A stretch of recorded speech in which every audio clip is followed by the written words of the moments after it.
हे lovelies हाय, कैसे हैं आप सब? आई होप आप सब अच्छे होंगे। तो मैंने अपने लास्ट वीडियो में आप लोगों को दिखाया था कि रिंग सेरेमनी और हल्दी सेरेमनी मैंने कैसे सेलिब्रेट की थी और ये भी कहा था कि मैं आपको बताऊंगी कि मेरे साथ रिंग सेरेमनी के जो कॉस्ट्यूम है उसके साथ स्कैम क्या हुआ था। जब मैं शॉपिंग करने गई थी दिल्ली अपने लहंगा के लिए, तो वहाँ पे मेरे कॉन्टैक्ट में एक दी हैं जो मेरी बहुत अच्छी फ्रेंड हैं। उन्होंने मुझे कुछ सजेशन दिए थे डिज़ाइनर को लेकर के, जिनमें से एक सिल्की नाम की बंदी को कॉन्टैक्ट करवाया था उन्होंने। तो उनके आर्टिकल्स जब मैंने देखे थे सिल्की के, तो वो मुझे अच्छे लगे थे। तो मैंने सारे जो मेहंदी, हल्दी और क्रिश्चियन वेडिंग का जो थीम रखा था, सारे के जो कॉस्ट्यूम है मैंने उनको दे दिए थे। और मैं जून में गई थी, मई या जून में उनको मैंने आर्टिकल दे दिया था बनाने के लिए। और उसके बाद मेरी शादी दिसंबर में थी। दिसंबर में शादी होने के बावजूद भी उन्होंने बहुत टाइम लिया और कुछ भी पूछो तो वो करेक्टली नहीं था। उनके कुछ भी चीज़ एक्यूरेट नहीं थे, लाइक बहुत सारी चीज़ें मिसअंडरस्टूड थी हम दोनों के बीच में।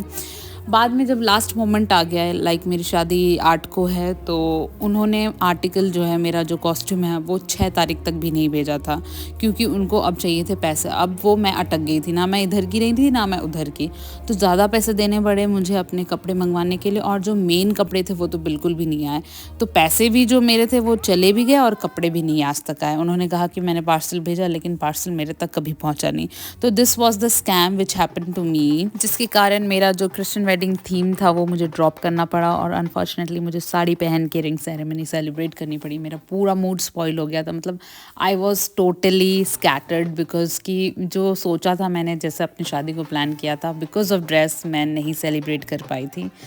तो बहुत बुरा हुआ एंड उसके लिए मैं सिल्की को बिल्कुल भी नहीं माफ़ कर सकती हूँ। और मैं आपको बता नहीं सकती कि मुझे अपने जो बाकी ड्रेसेस मंगवाए मैंने, उसके एक ड्रेस के मुझे कितनी ज़्यादा कॉस्टिंग देनी पड़ी, तब जाके उन्होंने पार्सल भेजा था। मतलब उन्होंने बहुत ही बुरी तरीके से मुझे रुलाया था। बट कोई बात नहीं, जो होना था वो हो गया। बट मैं देखिए, मैं अच्छी लग रही हूँ अभी। मुझे वीडियोस देख के, फ़ोटोज़ देख के अच्छा लगता है कि कोई बात नहीं, जो होना होता है हो जाता है, बट जो भी होता है अच्छे के लिए होता है।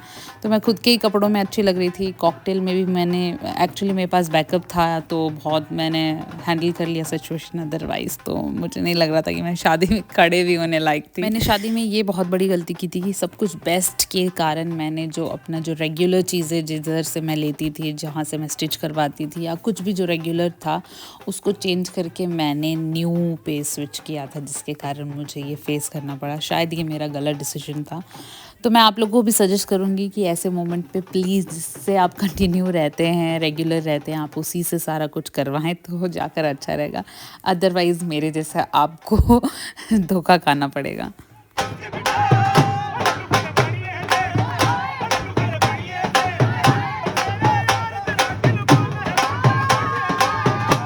खैर जो हुआ सो हुआ, बट मैंने इन्जॉय बहुत किया, बिकॉज़ आसपास के जितने भी लोग थे, मेरे भाई बहन, कज़न, मेरे हस्बैंड खुद, उन्होंने मुझे कभी भी फ़ील नहीं होने दिया कि कुछ भी गलत है। सब कुछ परफेक्ट मेरी आंखों के सामने करवाया, तो मैं बहुत खुश थी। और आप देख सकते हैं सब लोग कितना इन्जॉय कर रहे हैं, साथ ही साथ मैं भी बहुत इन्जॉय कर रही हूँ।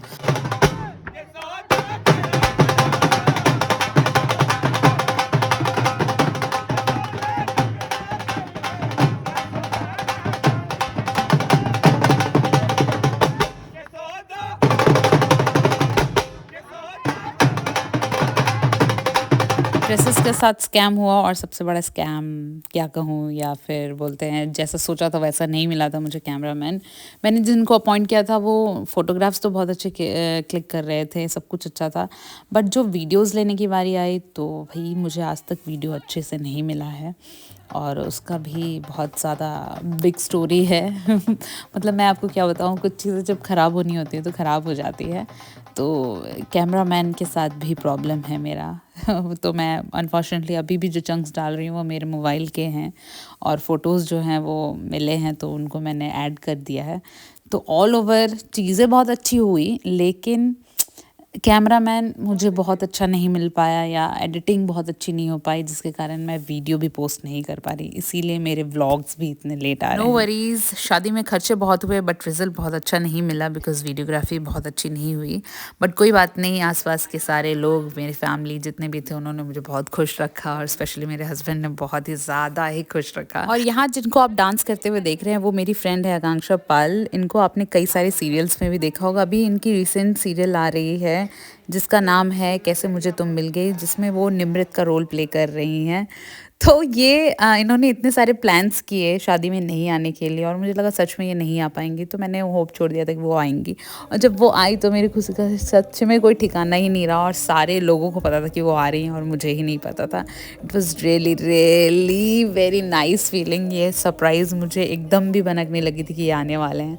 Thank you Akanksha for coming और शादी को इतना स्पेशल बनाया आपने आकर के। एकदम बड़ी बहन के जैसा इन्होंने सब कुछ हैंडल किया था मेरी शादी में, तो मुझे बहुत ही अच्छा लगा था।